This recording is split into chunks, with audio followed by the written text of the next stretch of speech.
plastic waste is an endless world issue. Everybody realizes the world is suffocating in plastic. In a real sense. That's what analysts anticipate, assuming we continue to go how we are. There will be more plastic than fish in the sea by 2050. In any case, researchers have been working diligently to create smart and innovative activities with those plastic packs, containers, and straws. More than simply reusing, these pioneers have concocted astounding ways of changing plastic waste into something completely different. For instance, utilized plastic has been transformed into things, for example, vanilla seasoning, protein powder, and blocks more grounded than concrete.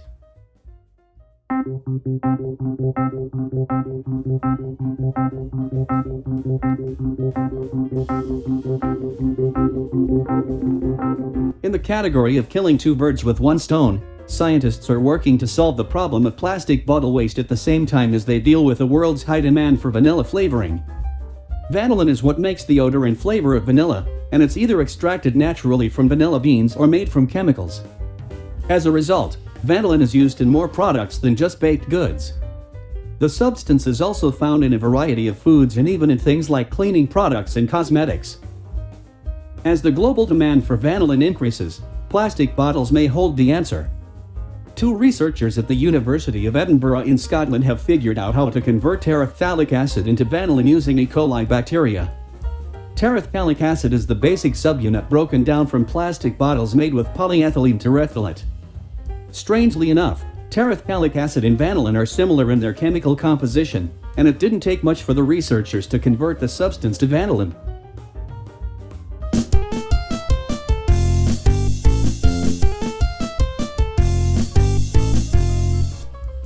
Although chemical recycling of plastic waste creates high-quality products and has been possible for some time, it's generally cost-prohibitive as it requires massive amounts of energy and long processing times.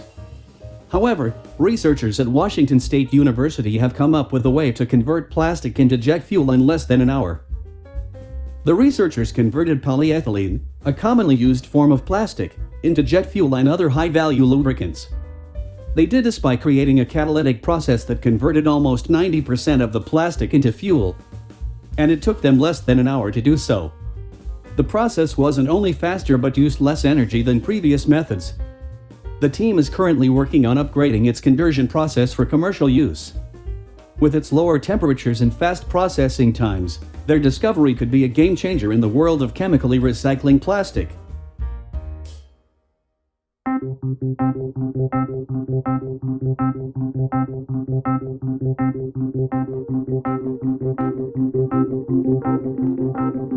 Considering the vast number of expansive beaches across the globe, it may be hard to believe the world is experiencing a sand shortage.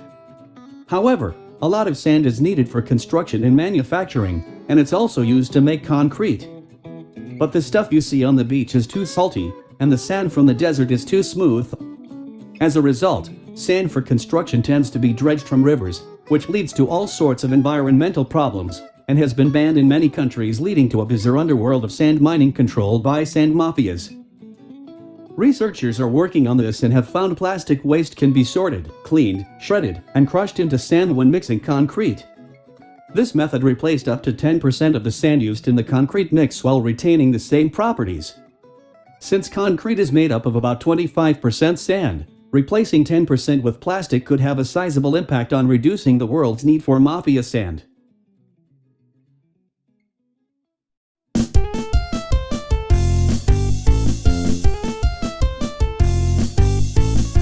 It's estimated that just under 9% of plastic waste is recycled. The rest is tossed and ends up dumped in landfills and floating in the oceans.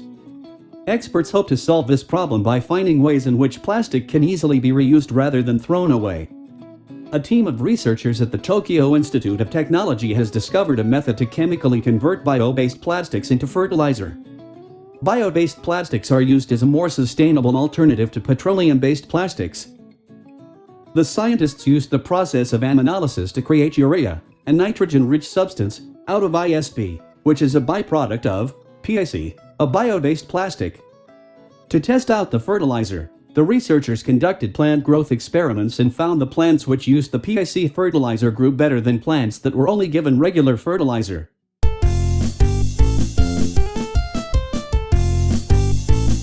robot solving the world's plastic bag problem by turning plastic bags into high-tech workout clothes that can easily be recycled. A study published in Nature Sustainability looks to do just that. In the study, researchers took polyethylene, the most common plastic used today and the type of plastic that makes up plastic bags, and turned it into a wearable fabric. The fabric is made by weaving polyethylene fibers on industrial looms into textiles that researchers say are less damaging to the environment than traditional textiles like wool and cotton. The fibers can be dyed into different colors before the weaving process. Instead of repelling water as plastic does, these fibers allow water to escape. This means when you work out, your sweat won't get trapped inside of the clothing but will wick away, making the material suitable for exercise. Also, clothes made from polyethylene material can be washed in cold water, further helping the environment by reducing the need for hot water.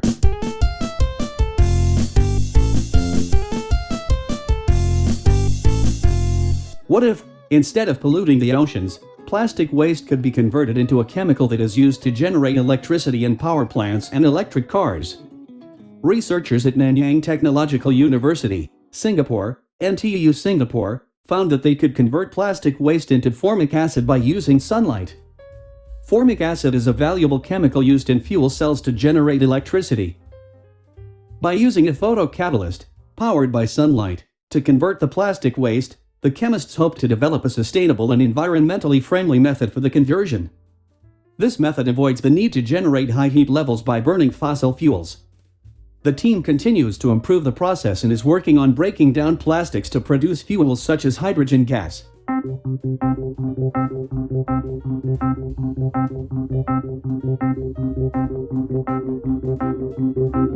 In another approach that uses cleaner methods for breaking down plastic waste, instead of requiring high levels of energy for the process, researchers found a way to create a liquid from plastic waste that can be used to make detergents. Teams collaborating from UC Santa Barbara, the University of Illinois Urbana-Champaign, and Cornell discovered a process in which polyethylene can be turned into smaller molecules without using high temperatures and without releasing greenhouse gases. The scientists used a catalyst to remove a little bit of hydrogen from the plastic's polymer chain and then used that hydrogen to cut the carbon chain, making smaller pieces. The hydrogen had to be used right away to cut the chains, thus providing enough energy to make more hydrogen. After many repetitions, the researchers ended up with a liquid that could be used to make detergents.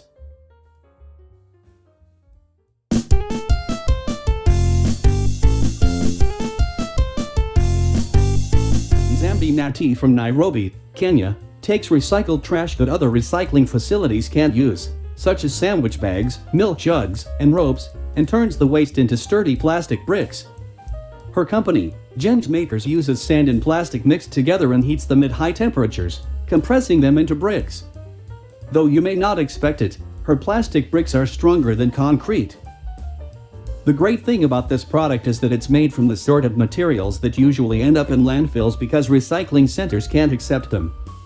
The bricks consist of high-density polyethylene, milk and shampoo bottles, low-density polyethylene, cereal bags and sandwich bags, and polypropylene, ropes and buckets.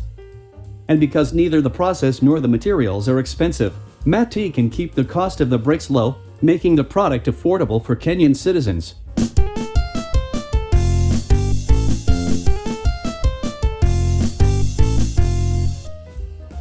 Would you eat a protein powder that was formerly a used plastic bottle? Two professors from the University of Illinois Urbana-Champaign and Michigan Technological University are hoping someone will. Their research aims to solve the problems of world hunger and overflowing landfills. Ting Lu and Stephen Techman received the Merck KGaA's Future Insight Prize for their work in converting plastic waste into food by using microorganisms to metabolize the waste. The researchers accomplished this by breaking down plastic waste and feeding it to hungry plastic-loving bacteria. As the bacteria eat the plastic, they thrive, creating more bacteria cells that can be dried and turned into edible protein powder. This leaves us with the question, will consumers be willing to accept a food product that was originally made from plastic trash?